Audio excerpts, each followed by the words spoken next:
অৱশেষত নিউটিৰ ওচৰত হাৰ মানি পৰধামলৈ গতি কৰিলে CRPF জোৱান শিশুৰাম দাৱে। উত্তৰ মহুৰা গাঁও পঞ্চায়তৰ অন্তৰ্গত বংকুৱাল গাঁৱৰ নিবাসী তথা বৰ্তমান বোকাখাত মৌমাইকী গাঁৱৰ নিবাসী CRPF জোৱান শিশুৰাম দাৱৰ কালি গুৱাহাটীৰ হায়াত হস্পিটেলত মৃত্যু ঘটে।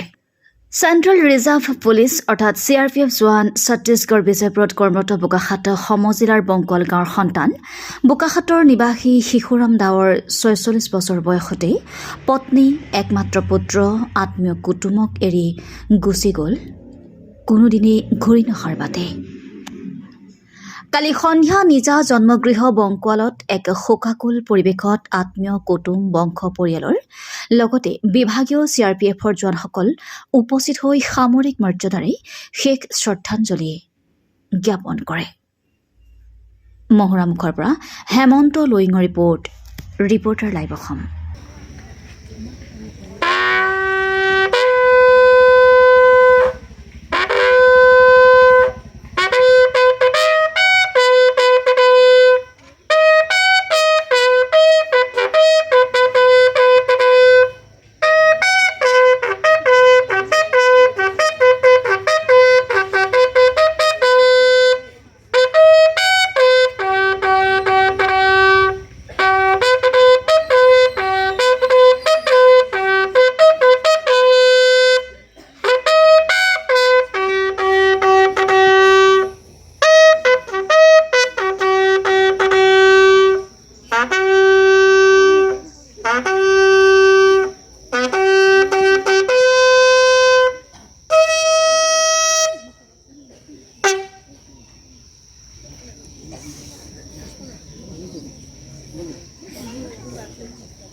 Reporter live Assam.